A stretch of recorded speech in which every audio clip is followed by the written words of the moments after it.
Okay, we're back again with another rug talk, or Unraveled, whatever this thing is called. This is a very popular type of Caucasian rug. Let's talk about Caucasian rugs for a minute. Caucasian rugs are from modern-day Azerbaijan and Armenia and straddling areas of Georgia and Turkey and northwest Iran. They all sort of fall into this area. And their appeal is they are highly geometric rugs. Rugs basically fall into two types of designs. It's either curvilinear or geometric. Curvilinear, as you can imagine, lots of curves in the rugs. Think like classical Persian rugs like Saruks or Isfahan, Kashan rugs. All very heavily rely on this curvilinear form. Caucasian rugs, Northwest Persian rugs, Turkmen rugs, all favor this geometric look. In markets, Caucasian rugs are kind of interesting. I sort of think of them in two ways. One, many people, I think nowadays, sort of prefer the more geometric look. At least the market that I cater to is sort of selling stuff I like to people. And I like geometric stuff. And I think that's sort of the way that the design world goes too, just because geometric stuff is a lot easier to work with. It's a lot less gaudy, a little more simple. It's got sort of that tribal look that people enjoy. Primitive is also a word that you might hear a lot. And Caucasian rugs fall into this preferred design category. So from a decorative point of view, Caucasian rugs can be valuable. From a collector's point of view, I would say Caucasian rugs can be some of the most sought after pieces that you can find. Of course, they have to be immaculate, they have to have the right dyes, they can't really have any repairs or anything like that for a collector to want it. That's sort of the story market-wise with Caucasian rugs, in my opinion. Another aside to Caucasian rugs, collectors and rug nerds really like Caucasian rugs because you can get very granular with the definitions and where stuff comes from. And finding out where stuff comes from is very enjoyable because there are slight clues all over the rug that you sort of put together and make a determination of where it comes from. So from that aspect, Caucasian rugs are very cool as well. But what is this? This is a very popular type of Caucasian rug. This particular rug is a Karabagh, so southeastern Caucasus. But the design goes by a couple names. There's Sunburst, there's Eagle Kazak, which is a little bit of a misnomer, and Chelabird. The most accurate of those three names is usually Sunburst, just because it's a very simple way to define the motif seen on the rug. This giant flaring medallion with tendrils reaching out. Now, of course, the other names, there are reasons that the other names exist, which we'll get into, but I think if you're just looking for a decorative term to distinguish it from other rugs, you would say a sunburst.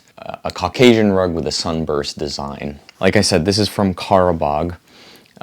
We can tell that a few ways. The selvage, although this selvage has kind of been replaced, as a lot of this rug has. Somebody did really love this rug because there's a lot of repairs, old repairs, re-knotting, re-weaving, buttoning up, stitching up. The ends have both been overcasted. Part of the selvages have been replaced with this sort of Persian style selvage, although some of the original selvage still exist, which helps us know that we were dealing with a Karabagh. So there's that.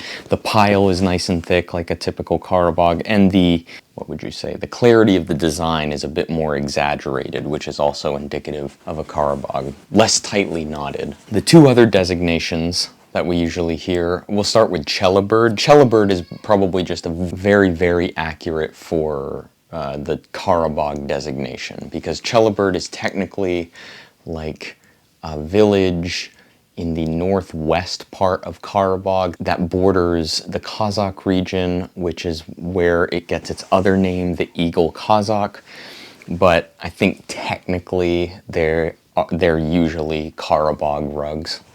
Which brings us to that third name, the Eagle Kazak. I am totally shooting from the hip here because I didn't reread anything before I sat down to do this, but basically the reason why it's called an Eagle Kazak, starting with Kazakh, it's because it borders on that region, you know, right between Kazakh and Karabagh, Chelabird. And the eagle is because when these rugs were first being researched, it was thought that the basis of design for these sunburst medallions was the German eagle seal or medallion. I don't remember the exact story of how they thought that the Caucasus regions took that design or where they got that design from, but that was the theory at the time, that these sunburst shapes were actually super abstract versions of seal that looked like an eagle. And so that's where they thought it came from for a long time. But the strange thing is that sometimes you will find these rugs with one of these sunburst medallions in the middle, and then on either end of the rug, there's sort of this U shape. The U shape sort of encloses these sunburst medallions, and nobody knew what that was, what that shape was. And it wasn't until later on that it was theorized that this sunburst design, Eagle Kazak, and those bands that are on the other types of this rug were actually even more abstracted versions of a super old type of Caucasian carpet called the dragon carpet. These are incredibly rare, and they're super valuable, really sought after pieces that are these old Caucasian rugs that are garishly colored and have this particular design that is based on the serpentine bodies of dragons. And in fact, in some of them, I'm pretty sure you can actually make out the weavers showing dragons on the carpet.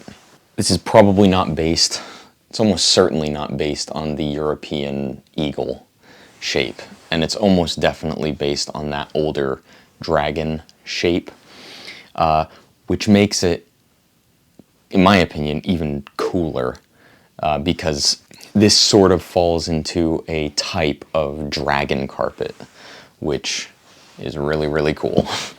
Dragons on rugs are really awesome. Anything related to dragons on rugs, you think back to like the Afshar dragon phoenix motif, or even Chinese dragon rugs. But the Caucasian dragon rugs are like top shelf, rare, valuable, everybody wants them.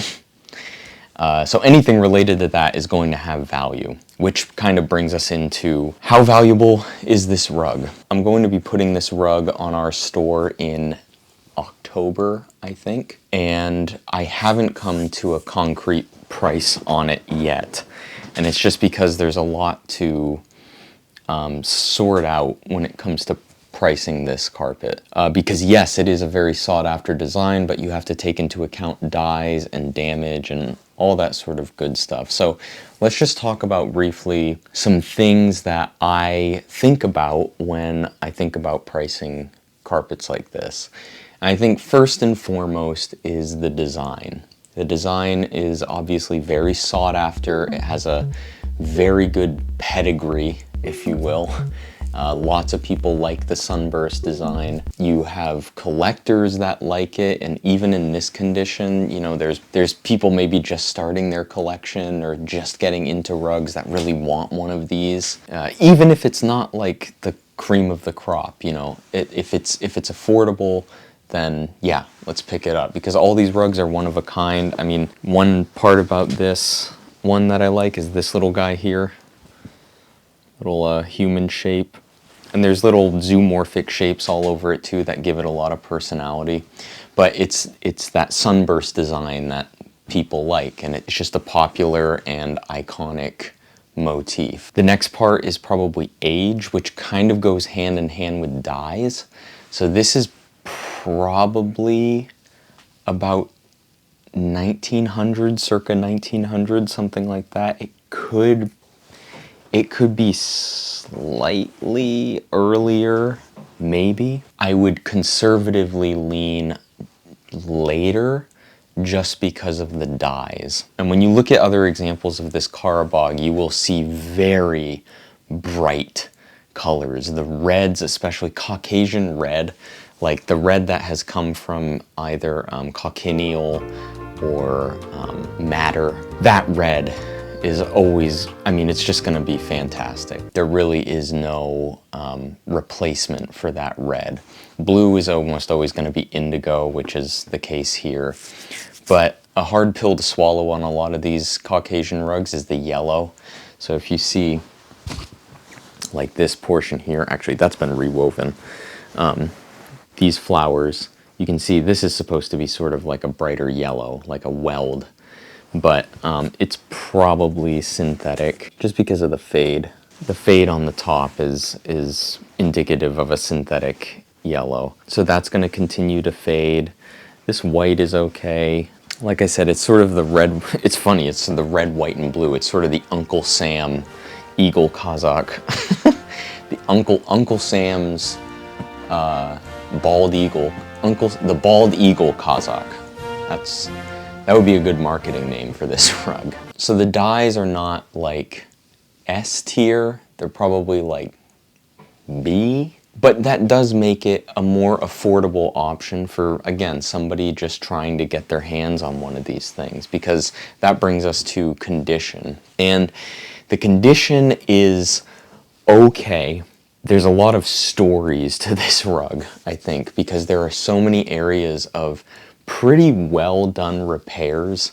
It has been evenly overcasted, so there is still a symmetry to the rug on the fringe ends. Areas that have been patched or completely rewoven, which is really cool. It tells you that somebody really, really loved this rug to continue to get it fixed and rewoven. I think that does add something. I think that there's a personality, because, you know, it's sort of like scars. When a rug has scars, I think that's okay, because it tells a story as long as it doesn't affect the rug structurally. You could throw this on your floor right now and use it and not have to worry about, how carefully you're stepping in some areas versus others, because the repairs are solid. They're good repairs that have maintained the structural integrity of the rug, which I think that's awesome. I think that's a good sign, and it's a good sign that not only did somebody care enough about this rug to do that,